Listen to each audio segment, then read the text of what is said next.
Her scream shattered the silence of our Brooklyn apartment, sharp enough to make my heart lurch. I was 16, sprawled on the couch with a half-read novel, when Mom's voice tore through the walls, followed by the crash of glass. By the time I reached her, she was sobbing, clutching a phone, and whispering, "She's gone." That was the summer of 2014, when Mom lost her best friend, Carla, to a car accident. I didn't know Carla well, just fleeting memories of her loud laugh and the way she'd sneak me extra cookies at family barbecues. But her death broke Mom, and I hated how helpless it made me feel. We buried Carla in a small Queens cemetery, and I stood by Mom's side, her hand trembling in mine as she whispered apologies to a woman who couldn't hear them anymore. I didn't understand her grief then, not fully. But I'd learn, years later, when Carla's sister, Lena, walked into our lives and turned mine upside down. Fast forward to 2023. I'm 25 now, a graphic designer scraping by in Brooklyn, still living with Mom because rent is a nightmare and my freelance gigs barely cover coffee. My name's Amara Jackson, and I'm black, queer, and perpetually single, mostly because I'm too awkward to flirt and too stubborn to settle. Mom's doing better. She's a nurse, tough as nails, but softer since therapy. We've got a rhythm. She cooks, I clean, and we argue about whose turn it is to pick the Netflix show. Life was steady, predictable, until Lena Martinez, Carla's older sister, showed up on a rainy October evening. I opened the door to a woman in her late 20s, maybe 29, with long, wavy hair and eyes that held a storm. She was Latina, her skin a warm bronze, and she carried a duffel bag like it was her only anchor. "Amara?" she said, her voice low, like she was testing the word. I nodded, confused, as Mom rushed past me, pulling Lena into a hug that felt too desperate for a casual reunion. "She's staying with us for a while," Mom said later, chopping onions with unnecessary force. "Lena's been through a lot. Be nice."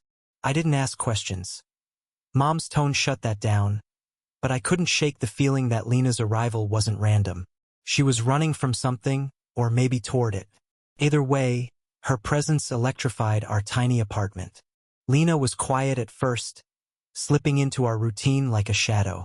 She'd sit at the kitchen table, sketching in a worn notebook, her fingers stained with charcoal.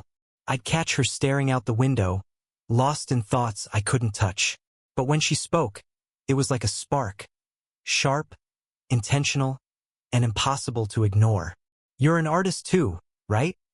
she asked one night, catching me doodling on my tablet. Her smile was small but real, and it made my stomach flip. "Yeah, kinda," I mumbled, cursing my inability to sound cool. "Just freelance stuff. Logos, mostly." "Show me," she said, leaning closer. Her sleeve brushed my arm, and I swear my brain short-circuited. Her sketches were raw, portraits of women, their faces alive with longing, anger, or joy. One looked like Carla, her eyes bright with mischief. "She was my anchor," Lena said softly, tracing the drawing. "After she died, I lost my way." I wanted to ask more, but the weight of her words stopped me. Instead, I showed her my work, vibrant, chaotic designs that hid my own uncertainties. She didn't judge. She just listened, her gaze steady, like she saw me. Days turned into weeks, and Lena became a fixture. She'd make coffee in the mornings, her laughter filling the kitchen when Mom teased her about burning toast. But it was the quiet moments that got me. Her brushing past me in the hallway, her hand lingering on mine when passing a mug. I told myself it was nothing, just my overactive imagination. I was 25, she was older, worldly, and probably straight. Right? Wrong. One night, after Mom went to bed, Lena and I stayed up, sharing a bottle of cheap wine. The rain pounded outside, and the apartment felt smaller, warmer. "You ever feel like you're hiding who you are?" she asked, her eyes locked on mine. My heart raced.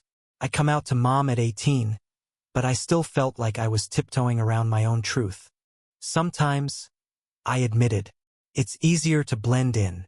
She leaned closer, her voice barely a whisper. "Don't. You're too beautiful for that." The air shifted.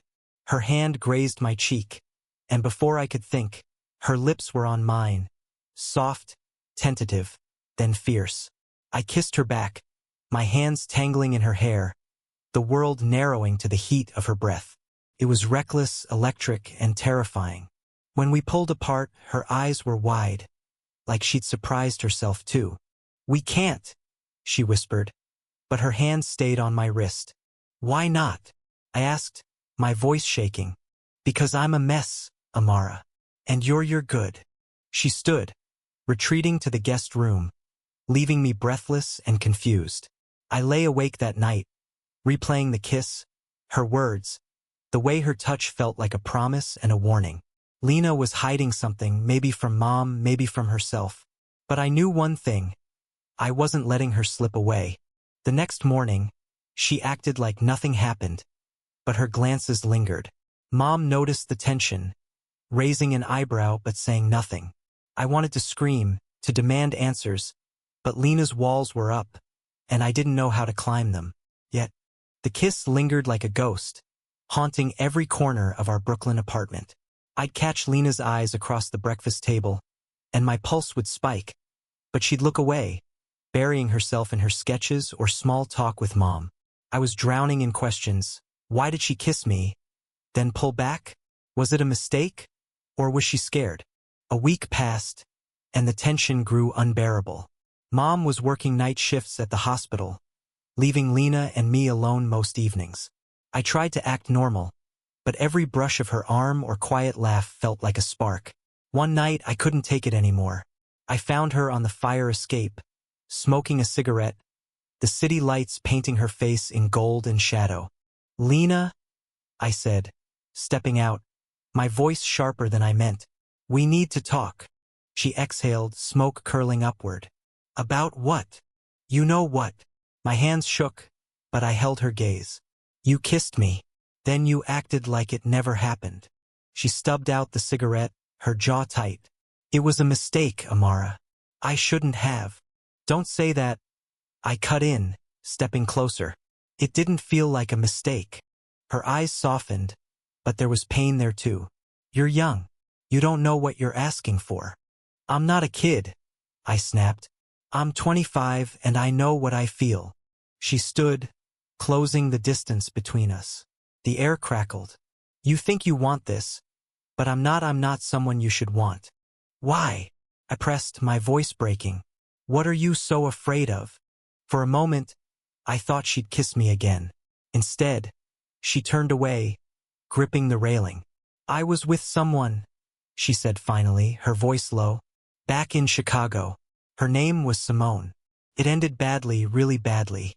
I ran from it, came here to start over. But I'm still broken, Amara." Her words hit like a punch. I wanted to reach for her, to tell her she wasn't broken, but the weight of her confession stopped me. Instead, I sat beside her, letting the city's hum fill the silence. "I'm not Simone," I said finally, "and I'm not asking you to be perfect." She looked at me then, her eyes searching mine. "You deserve better than me." "Let me decide that," I said, my voice steady now. We didn't kiss again that night, but something shifted. Lena started opening up. Small things at first, like how she and Carla used to sneak into concerts as teens, or how she'd always wanted to be an artist but settled for teaching art to kids in Chicago. I told her about my dreams, designing album covers for indie bands, maybe moving out of Brooklyn one day. We'd talk for hours, the tension between us simmering but unspoken. Mom noticed. One morning, as we washed dishes, she said, "You and Lena are getting close." Her tone was neutral, but her eyes were sharp. "She's easy to talk to," I said, scrubbing a plate too hard. Mom raised an eyebrow. "Just be careful, Amara. She's been through a lot." I wanted to ask what she meant, but Mom's phone rang. A work emergency, and she was gone before I could. That night, Lena and I went to a local art gallery, her idea. She wore a leather jacket and jeans, her hair loose, and I couldn't stop staring. The gallery was packed, but it felt like just us, wandering through abstract paintings and whispering critiques. "You've got an eye for color," she said, studying one of my favorite pieces. "You've got an eye for avoiding questions," I teased. nudging her. She laughed, and for the first time, it felt light, unguarded. We ended up at a diner afterward, sharing fries and stories. She told me about Simone, how they'd been together for 3 years, how Simone's jealousy turned toxic, how Lena left after one too many fights. "I thought I'd never trust anyone again," she said, her voice barely audible. I reached for her hand under the table. "You can trust me." Her fingers curled around mine, and my heart stuttered. "I want to," she whispered.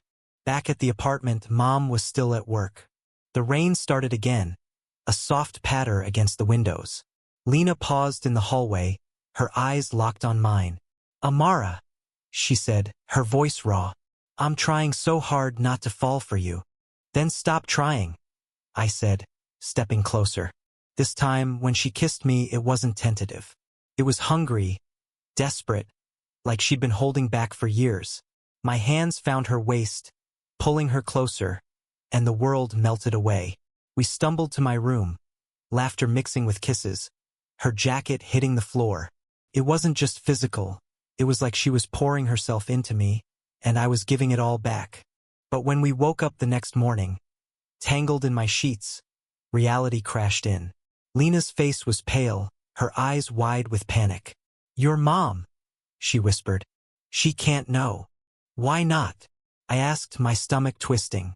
"She'd never forgive me. Carla, she wouldn't have wanted this." Her words stung, but before I could argue, we heard the front door. Mom was home. Lena bolted upright, grabbing her clothes, and I felt the first crack in my heart. Whatever we'd started, it was already complicated, and we were just beginning. Mom's keys jangled as she called out, "Amara? Lena?" My heart pounded as Lena slipped into the bathroom, pulling her shirt on, her eyes pleading for silence. I scrambled into a hoodie, trying to look casual as Mom appeared in the hallway. Her nurse's scrubs wrinkled from a long shift. "Everything okay?" she asked, her gaze flicking between me and the closed bathroom door. "Yeah, just late night," I said, forcing a smile. My voice sounded thin, and I prayed she wouldn't notice the flush on my cheeks. Lena emerged, hair damp like she'd splashed water on her face, and greeted Mom with a too bright morning.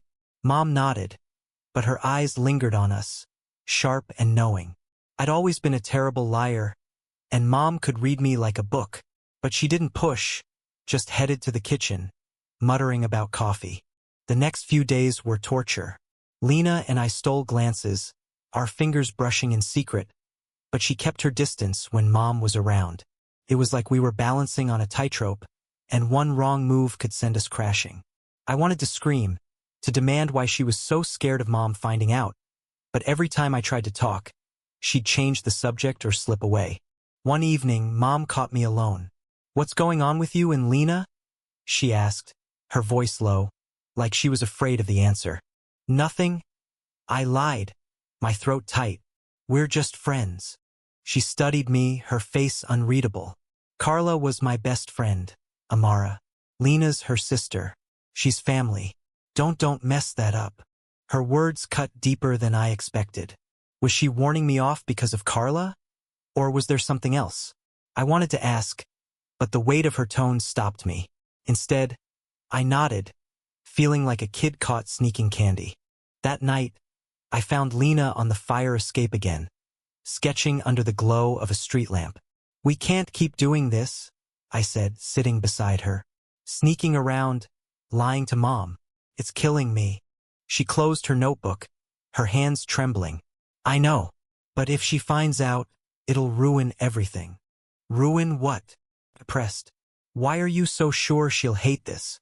Lena hesitated, then spoke, her voice barely above a whisper. "Carla and I, we weren't just sisters. We were close, but we fought a lot. She didn't trust me with relationships, thought I was reckless. And your mom, she and Carla were tighter than anyone. If she thinks I'm using you, or hurting you, she'll never forgive me." I stared at her, piecing it together. "You think you're betraying Carla by being with me?" She nodded, tears glistening in her eyes. "I don't know how to do this without breaking something." I reached for her hand, my heart aching. "You're not breaking anything," You're not Simone and I'm not some fling. I care about you, Lena. She squeezed my hand, but her smile was fragile. I care about you too. That's why I'm scared. We sat in silence, the city buzzing below us. I wanted to fix this, to make her see we could be real, but doubt crept in. What if she was right? What if Mom couldn't accept us? What if Carla's ghost was too heavy? The next day, I threw myself into work, designing a logo for a local cafe. Lena offered to help, her art skills sharper than mine, and we spent hours at the kitchen table, sketching and laughing. For a moment it felt normal, like we could be a couple, not a secret. But when Mom came home, Lena pulled back, her warmth fading into polite distance. I couldn't take it anymore. That night I cornered her in the living room. I'm done hiding, I said, my voice shaking. Either we tell Mom, or we stop this. I can't keep pretending. Lena's eyes widened, panic flashing across her face. Amara, please, give me time. Time for what? I snapped. To decide if I'm worth it? She flinched, and I regretted the words instantly. But before she could respond, Mom's voice cut through the room. What's going on here? We froze. Mom stood in the doorway, arms crossed, her face a mix of suspicion and exhaustion. Lena opened her mouth, but no words came. I took a deep breath, my heart pounding. Mom, we need to talk. Her eyes narrowed, darting between us. About what? I glanced at Lena, her face pale, and made a choice. About us. Lena and me. We're together. The silence that followed was deafening. Mom's expression hardened, and for the first time, I saw something like betrayal in her eyes. Lena, she said, her voice low and dangerous. Is this true? Lena nodded, her voice barely audible. I'm sorry, Grace. I didn't mean for this to happen. Mom's jaw tightened. You didn't mean for it? She's my daughter, Lena. Carla's gone. And you think you can just... She stopped, her voice breaking. I stepped forward, desperate. Mom, this isn't about Carla. It's about me. I love her. The words slipped out before I could stop them, and Lena's head snapped toward me, her eyes wide. Mom stared, her anger faltering. You don't know what you're saying, Amara, she said, but her voice was softer now, uncertain. I do, I said, tears stinging my eyes. I know exactly what I'm saying. Mom turned and walked out, leaving Lena and me in a silence that felt like the edge of a cliff. I said the truth, but at what cost? Mom didn't speak to me for 2 days. The apartment felt like a minefield. Every creak of the floorboards a reminder of the bomb I dropped. Lena kept her distance, her eyes red-rimmed, her sketches abandoned on the kitchen table. I wanted to scream, to shake her and demand she fight for us, but the weight of Mom's silence crushed me. I'd never said, I love you, to anyone before. The words had slipped out, raw and unfiltered, and now they hung between us. A truth I couldn't take back. Lena hadn't said it back, and that stung more than Mom's anger. On the 3rd day, I found Mom in the kitchen, staring at a photo of her and Carla, taken years ago at a Coney Island boardwalk. Her eyes were glassy, and for the first time, I saw how much Carla's death still haunted her. Mom, I said softly, sitting across from her. Can we talk? She didn't look up. You should have told me sooner, Amara. I wanted to, I said, but I was scared. And Lena, she's scared too. Mom's jaw tightened. She's Carla's sister. She's supposed to protect you, not this. I leaned forward, desperate. She's not using me, Mom. She cares about me, and I care about her, more than I've ever cared about anyone. Mom finally met my eyes, her expression unreadable. You're young. You don't know what love is yet. I'm not a kid, I said, my voice shaking. I know what I feel, and I know you're hurting, but this isn't about Carla. It's about me. She flinched, and I hated myself for pushing, but I couldn't stop. I need you to trust me. Please. Mom didn't answer, just stood and left the room. I sat there, staring at the photo of her and Carla, wondering if I just made everything worse. Lena found me later, sitting on the fire escape, sketching to calm my nerves. You okay? She asked, her voice soft. No, I admitted, closing my sketchbook. Mom hates me, and you haven't said anything since I told her. Lena sat beside me, her knee brushing mine. I'm sorry. I'm not good at this. After Simone, I swore I'd never let anyone in again. But you make me want to try. My heart skipped. Then try. Don't shut me out. She took my hand, her fingers warm against mine. I'm not shutting you out. I'm just terrified. Your mom's like family to me. If she can't accept this, I don't know how to stay. Then we'll figure it out together, I said, squeezing her hand. But you have to meet me halfway. She nodded, her eyes searching mine. I love you, Amara, she said, her voice barely a whisper. I should have said it sooner. The words hit like a wave, washing away the doubt. I kissed her, soft and slow, the city fading around us. For the first time, it felt like we were on the same side, fighting for something real. But reality didn't wait long. The next day, Mom called us into the living room. Her face was calm, but her hands were clenched. I've been thinking, she said, about you too, about Carla. Lena tensed beside me, but I took her hand, holding tight. I loved Carla, Mom continued, her voice steady but heavy. She was my rock. And when she died, I promised myself I'd look out for Lena. But it feels like I'm failing her. You're not, Lena said quickly. Grace, I never meant to hurt you. Or Amara. Mom's eyes softened, but there was still pain there. I know, but I need time. This isn't easy for me. I nodded, my throat tight. We'll give you time, Mom, but I'm not giving up on this. She didn't respond, just walked away, leaving us in a fragile truce. The next week was a blur of small steps forward. Lena and I grew bolder, holding hands in the apartment, stealing kisses when Mom wasn't looking. She started teaching me to paint, her hands guiding mine over the canvas, her laughter easing the tension. But Mom's silence lingered, a shadow we couldn't shake. One night, Lena got a call from Chicago. Her face paled as she listened, then hung up without a word. Simone, she said finally, her voice flat. She's in New York. She wants to see me. My stomach dropped. What does she want? I don't know, Lena admitted, but I have to face her. I can't keep running.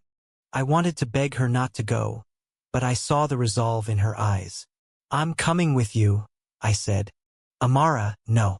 This is my mess. And you're my girlfriend, I shot back. We do this together.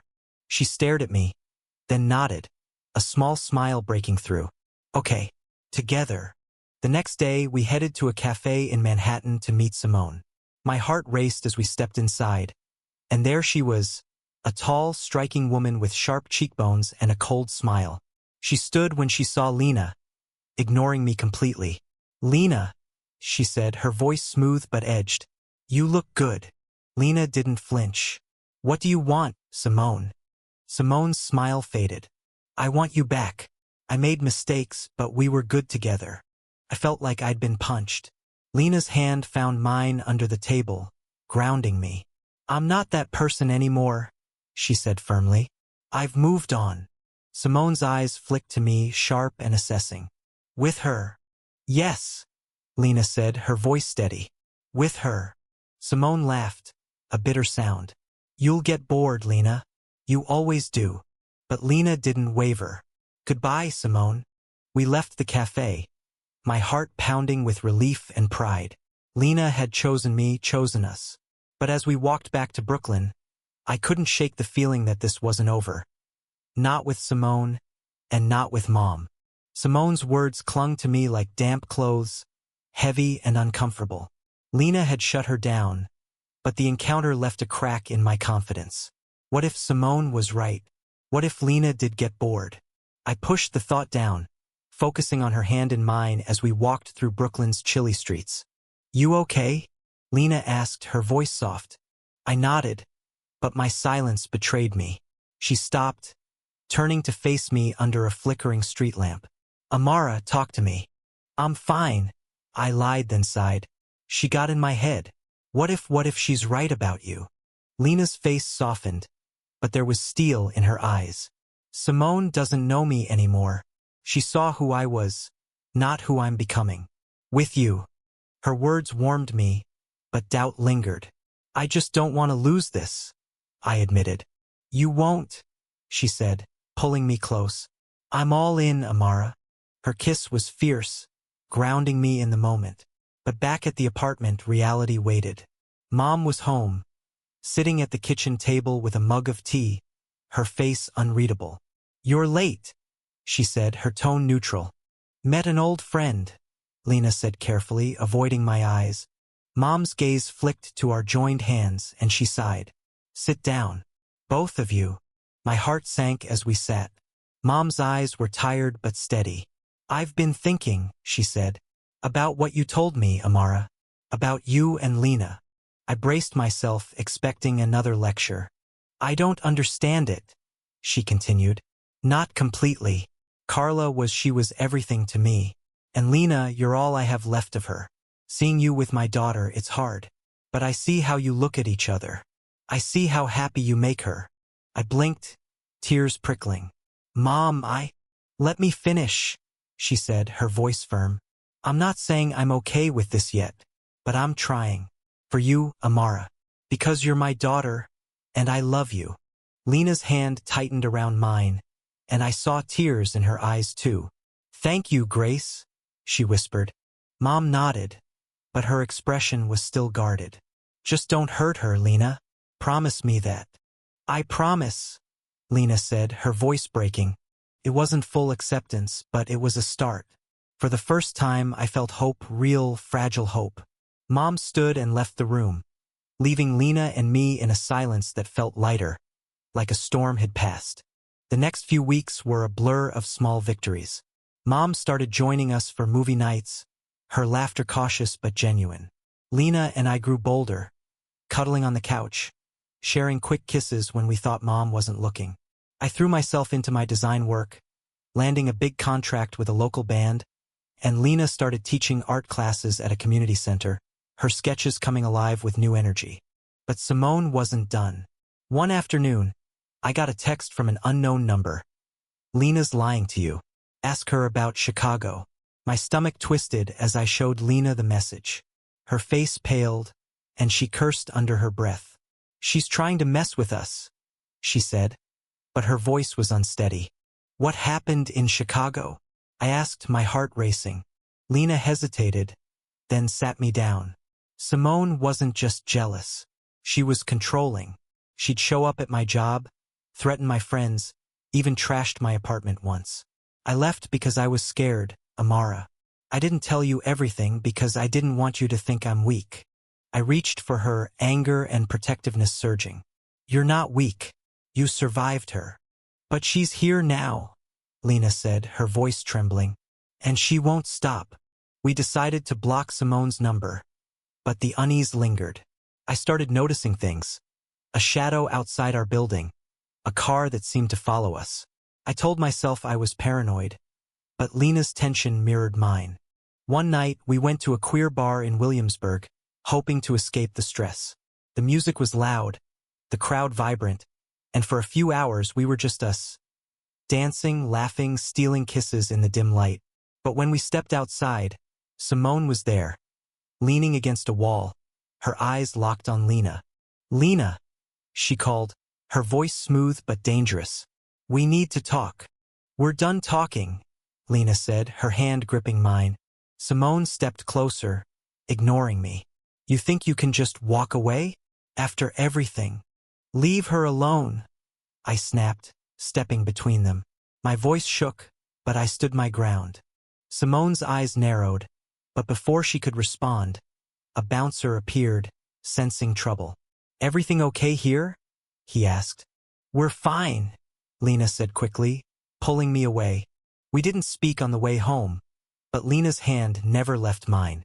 Back in my room, she broke down, tears streaming down her face. I'm so sorry, she sobbed. I brought this into your life. No, I said, holding her tight. You brought love into my life. We'll handle this. Together. But as I held her, I couldn't shake the feeling that Simone was a storm we couldn't outrun. And Mom's fragile acceptance was still a tightrope, one wrong step from breaking. Simone's shadow loomed over us, a dark cloud that followed us through Brooklyn's streets. Lena was jumpy, checking her phone constantly, her sketches growing darker. Sharp lines and haunted faces. I tried to stay strong, but fear gnawed at me. What if Simone didn't stop? What if she hurt Lena? Or worse? I told Mom about Simone, leaving out the worst details. Her face hardened, and for the first time, I saw her nurse's instinct kick in, calm, focused, protective. If she comes near you, you tell me, she said, her voice low. No one threatens my family. Her words gave me strength, but they also reminded me how fragile our truce was. Mom was trying to accept us, but Simone's presence could unravel everything.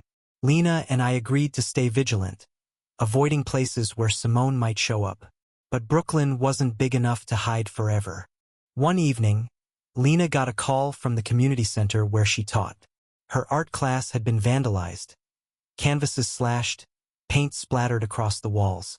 The police called it a random act, but Lena's face told me she knew better. It's her, she whispered, clutching my hand. Simone. We went to the center to clean up, and seeing Lena's work destroyed broke something in me. Her students, kids who looked up to her, helped us scrub the walls, their chatter a small light in the mess.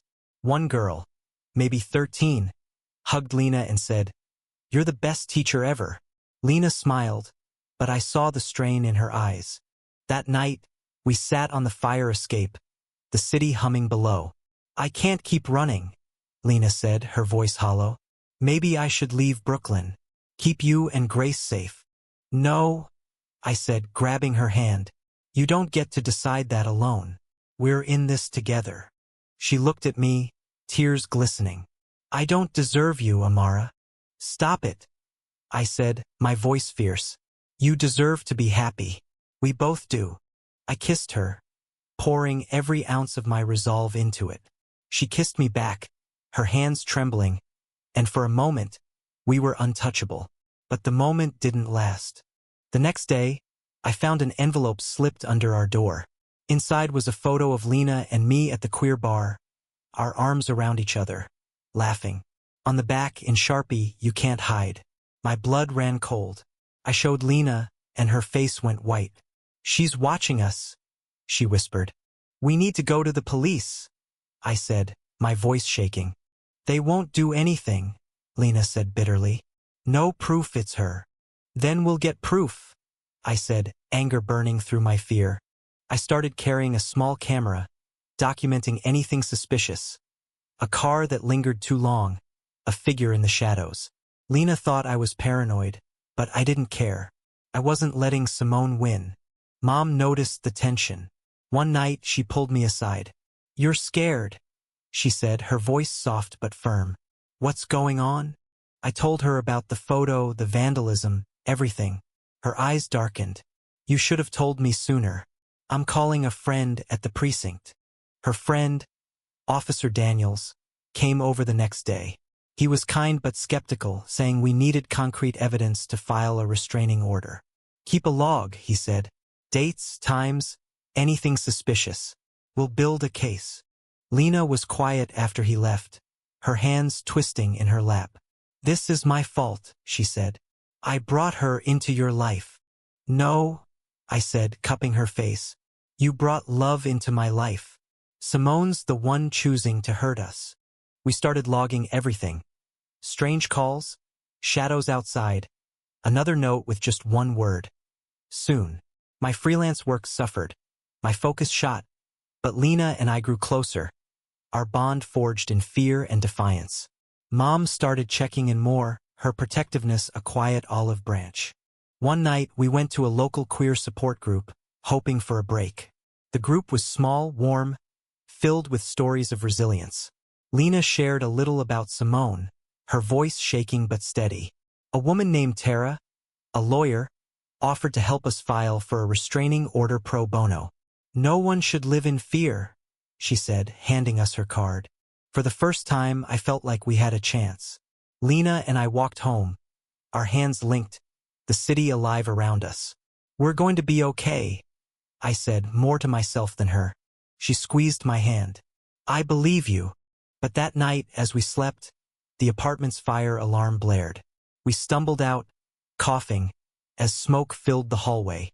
Mom was already at the door, shouting for us to move. Outside, firefighters swarmed, and we watched, helpless, as they doused a small fire in the building's trash chute.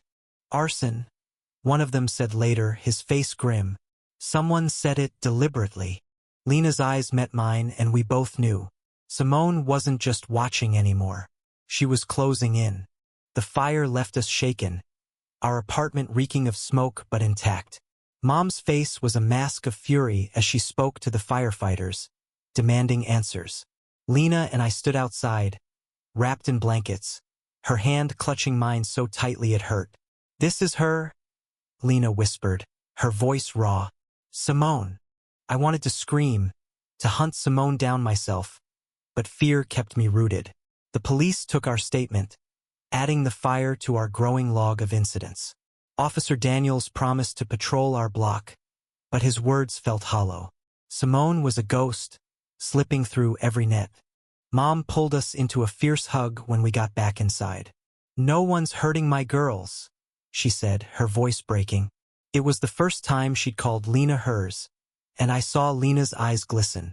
Mom was still grappling with us, but in that moment, she was on our side. We met with Tara, the lawyer, the next day. She was sharp, no nonsense, her office cluttered with legal books and pride flags. "You've got enough for a restraining order," she said, reviewing our log. "The notes, the photo, the vandalism, it's a pattern. The fire's trickier, but we'll push for an investigation." "What if it's not enough?" Lena asked, her voice small. Tara leaned forward. "It's enough to start, and I'll make sure they take it seriously." Filing the restraining order felt like a small victory, but it didn't erase the fear. Lena and I stopped going out alone, our world shrinking to the apartment and her art classes. Mom installed a security camera outside our door, her nurse's efficiency taking over. "If she shows up, we'll have her on tape," she said. Lena tried to stay strong, but I saw the cracks. Her sketches grew frantic, her sleep restless. One night, I woke to find her staring out the window, tears streaming down her face. "I keep seeing her," she whispered, "in every shadow." I pulled her into my arms, my heart aching. "She can't touch us. Not here." But I wasn't sure I believed it. Days later, Tara called. The restraining order was approved, but Simone had vanished. No address, no trace. "She's probably using a fake name," Tara said. "Stay cautious." Lena's face was grim. "She's not done. I know her." That night, Mom sat us down.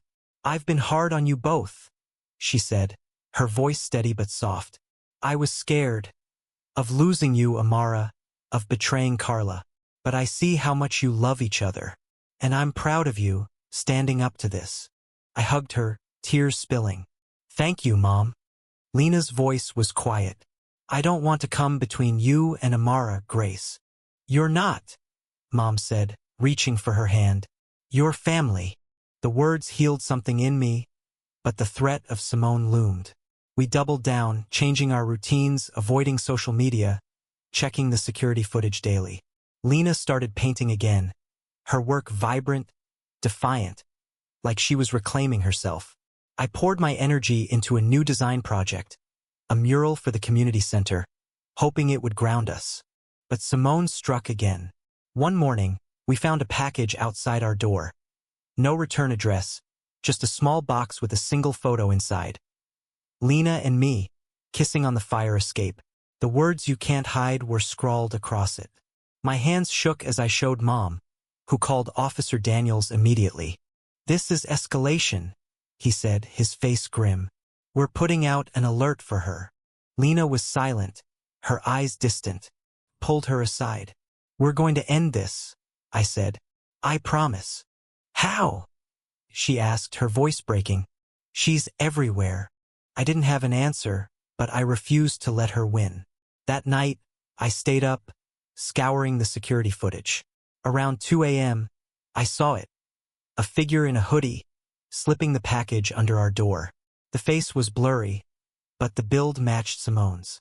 I saved the clip, my heart racing. We had proof. The next day, we took the footage to Tara. "This is enough for an arrest," she said, her eyes gleaming. "If we can find her." Officer Daniels agreed, adding Simone's description to the alert. But as we left Tara's office, Lena's phone buzzed. A text from a new number. "I'm closer than you think." We froze, the air thick with fear. I grabbed Lena's hand, pulling her toward the subway.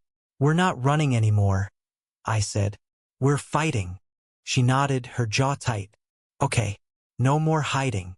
That night, we set a trap.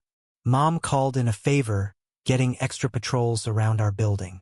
Lena and I stayed up, watching the security feed, our hands linked. Around midnight, the camera caught movement. A figure in a hoodie, creeping toward our door. My heart stopped as I recognized the sharp cheekbones. "Simone, call Daniels," I whispered, my voice steady despite the fear. Lena dialed, her hands shaking, as we watched Simone slip something under the door. The police were there in minutes, their lights flashing as they tackled her. Simone screamed as they cuffed her, her eyes wild. "You can't keep her from me," she shouted, glaring at Lena. But Lena stood tall, her hand in mine. "You don't own me," she said, her voice clear. As they took Simone away, I felt the weight lift, just a little. We weren't safe yet, not fully, but we'd faced her. Together. Simone's arrest felt like a victory, but it was bittersweet. The police found another note under our door. "You'll regret this." And though they had her in custody, I couldn't shake the fear that she'd find a way back. Lena was quieter than ever, her eyes haunted, but she clung to me like I was her lifeline. Officer Daniels called the next morning. "She's being held on stalking and arson charges," he said. "The restraining order helps and the footage is solid. But she's claiming she didn't act alone." "Alone?" I asked, my stomach twisting. "Could be a bluff," he said. "But we're looking into it. Stay alert." Lena's face was pale as I relayed the news. "She had friends in Chicago," she said. "People who'd do anything for her. I should have warned you." "You couldn't know," I said, pulling her close. "We'll get through this." Mom was a rock, checking the security footage daily and coordinating with Tara. "No one's touching my family," she said, her voice fierce. Her acceptance of Lena and me had solidified, forged in the fire of this threat. She even started joining us for coffee, asking Lena about her art, her warmth a quiet apology for her earlier doubts. Lena and I threw ourselves into normalcy, or as close as we could get. I finished the mural for the community center, a vibrant explosion of color, inspired by Lena's sketches. She stood beside me as we unveiled it, her hand in mine, her smile brighter than I'd seen in weeks. "You're incredible," she whispered, kissing my cheek in front of everyone. The crowd cheered, and for a moment I forgot Simone. But that night, Tara called with news. "Simone's out on bail," she said. "Her lawyer's good, too good. We're pushing for a trial, but you need to be careful." Lena's hands shook as she hung up. "She'll come for me," she said. "I know her." "Then we'll be ready," I said, my voice steadier than I felt. We doubled the security, new locks, more cameras, and a panic button Mom insisted on. Lena started teaching again, her classes a refuge, but I saw the strain in her eyes. I took to sketching with her at night, our hands moving together over the canvas, creating something beautiful amid the chaos. One evening, as we painted, Lena opened up about Carla. "She was the brave one," she said, her voice soft. "Always standing up to bullies, always protecting me. When she died, I felt like I'd lost my spine." "You're braver than you think," I said, tracing her jaw. "You faced Simone. You're still here." She smiled, but it was fragile. "Only because of you." The next day, I got a call from an unknown number. My heart raced, but it was just a client asking about a logo. I laughed at my own paranoia, but when I got home, Lena was pacing, her phone clutched tightly. "Another text," she said, showing me. You think you've won? We called Daniels, who promised to trace it. But hours later, we got another, a photo of us at the mural unveiling, taken from across the street. My blood ran cold. She's still watching, Lena whispered. Mom overheard, her face grim. That's it. You're both staying with my sister in Queens until this is over. No, Lena said, her voice firm. I'm done running. This is my home now. Mom's eyes softened. Then we fight. Together. We met with Tara again, who was furious about Simone's release. We've got a court date in 2 weeks, she said. Until then, document everything. And don't engage with her. But Simone didn't wait. That night, as we walked home from the community center, a car slowed beside us. My heart stopped as the window rolled down, revealing Simone's cold smile. You can't keep her, she said, her eyes locked on Lena. Before I could react, Lena stepped forward, her voice steady. I'm not yours, Simone. I never was. Simone's smile faltered, but she drove off, leaving us shaken. I pulled Lena close, my heart pounding. You were amazing, I said. I was terrified, she admitted, her voice trembling. But I meant it. Back home, Mom was waiting, her face pale. Daniels called. They found a burner phone linked to Simone. It's enough to revoke her bail. Relief flooded me, but it was short-lived. The next morning, we woke to a brick through our window, a note tied to it. This isn't over. Lena broke down, sobbing in my arms. I can't keep doing this, she said. I'm putting you and Grace in danger. No, I said, holding her tight. You're worth fighting for. We're worth fighting for. Mom joined us, her arms around us both. No one's breaking this family, she said, her voice fierce. Not Simone, not anyone. As we cleaned up the glass, I felt a fire in me. Simone could throw bricks, send notes, stalk us, but she couldn't take what we'd built. Lena and I were stronger than her hate, and with Mom by our side, we were unstoppable. The broken window was a scar on our home, a reminder of Simone's reach. The police swept the scene, bagging the brick and note, but their promises of justice felt thin. Lena barely slept, her nightmares waking us both, her hands clutching mine like I was her only anchor. I was angry, at Simone, at the system, at the fear stealing our peace. Mom took charge, calling a contractor to fix the window and rallying neighbors to keep an eye out. Her strength was a lifeline, but I saw the worry in her eyes. We're not losing this fight, she told us, her voice firm. But you two need to stay safe. Lena and I leaned on each other, our love a quiet rebellion against the chaos. We painted together, our canvases a riot of color, defiance in every stroke. One night, as we worked, Lena paused, her brush hovering. I want to marry you someday, she said, her voice soft but sure. My heart stopped, then soared. Yeah, I asked, grinning despite the fear.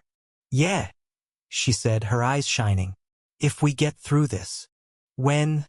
I corrected, kissing her. When we get through this. The court date loomed, a beacon of hope and dread. Tara prepared us relentlessly, drilling us on our testimony. Simone's lawyer will try to paint her as a victim, she warned. Stay calm. Stick to the facts. Lena nodded, but her hands shook. What if they don't believe us? They will, Tara said. You've got evidence, witnesses, and me. The night before the hearing, Mom cooked a huge dinner. Mac and cheese, collards, cornbread. Like she was arming us for battle. We laughed and talked, the tension easing for the first time in weeks. Mom raised her glass, her eyes soft. To family, she said, and to fighting for what matters. Lena's hand found mine under the table, and I felt whole. The courtroom was cold, sterile, nothing like the drama of TV trials. Simone sat across from us, her face blank, her lawyer whispering in her ear. Lena's testimony was first, her voice steady as she recounted the vandalism, the notes, the fire. I watched Simone, waiting for a crack in her facade, but she was stone.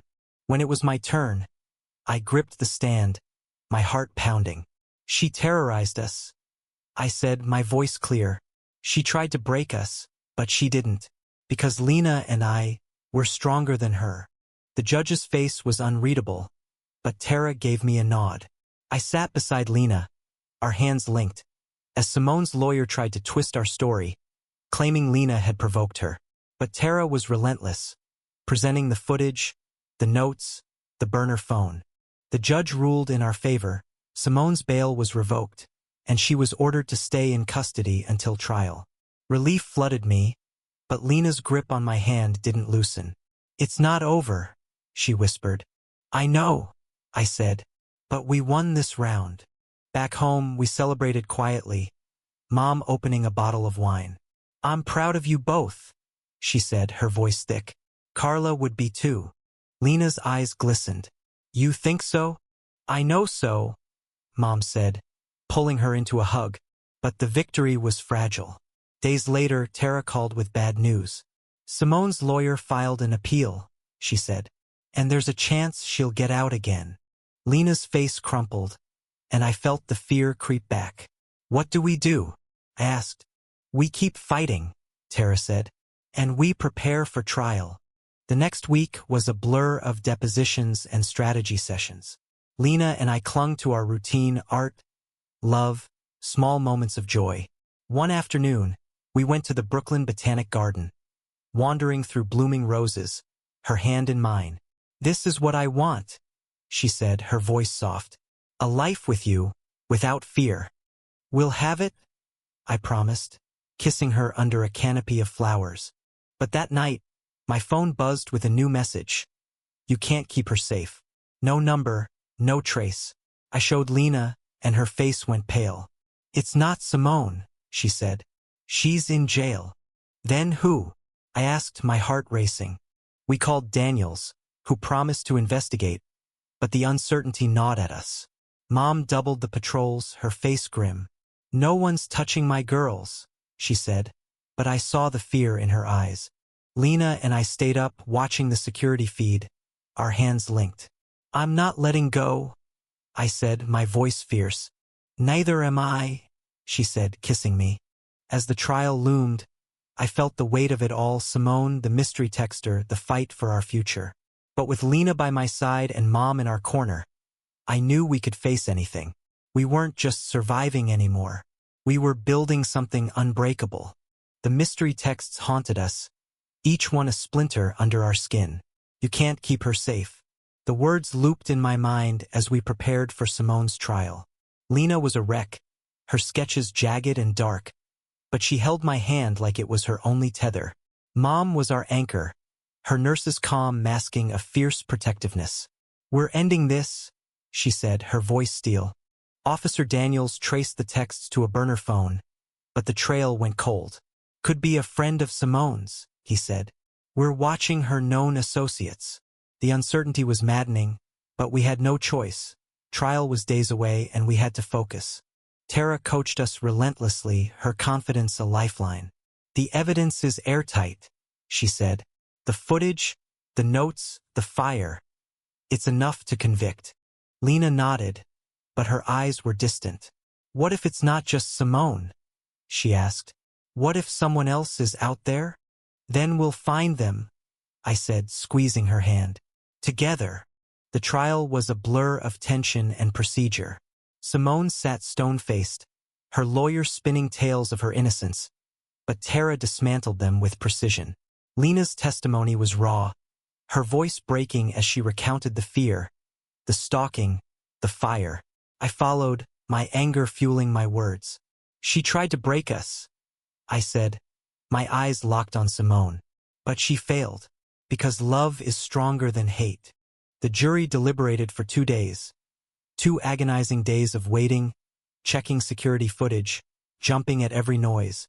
Lena and I painted to cope, our canvases a shared language of hope and defiance. Mom stayed close, her presence a quiet strength. When the verdict came, we held our breath. Guilty on all counts: stalking, arson, harassment. Simone's face didn't change, but her eyes burned as they led her away. Sentencing would come later, but for now she was gone. Relief hit like a wave, but the mystery texts lingered. Daniels called with news. They'd found the burner phone in a dumpster near our building, linked to a friend of Simone's from Chicago, a man named Marcus, now in custody. He confessed, Daniel said. Simone paid him to scare you. Lena's shoulders sagged, like a weight had finally lifted. It's over, she whispered, tears streaming down her face. I pulled her close, my own tears falling. It's over. We celebrated quietly, just the three of us. Mom, Lena, and me. Mom cooked Carla's favorite recipe, a spicy jambalaya, and we toasted to new beginnings. I was wrong, Mom said, her eyes soft. You two, you're good for each other. And Carla, she'd be cheering you on. Lena smiled, her hand in mine. Thank you, Grace, for everything. The next month was a rebirth. Lena's art classes thrived, her students painting murals inspired by ours. I landed a contract designing album art for a queer indie band. My work bolder, braver. Lena and I moved into our own place, a tiny studio in Bed-Stuy, our canvases crowding the walls. One evening, as we sat on our new fire escape, Lena pulled out a small box. Inside was a simple silver ring, etched with a rose. I meant what I said, she whispered. I want forever with you. My heart soared as I slipped the ring on, kissing her under the Brooklyn stars. Forever, I promised. Looking back, I see the arc of our story. Fear, love, defiance, triumph. Simone tried to break us, but she only made us stronger. Mom's acceptance, hard-won and real, was our foundation. And Lena, her touch, her courage, her heart, rewrote my life. We weren't just a love story. We were a revolution, painted in bold strokes, proving that love could outlast hate, that family could heal, and that two women, hand in hand, could face anything and win.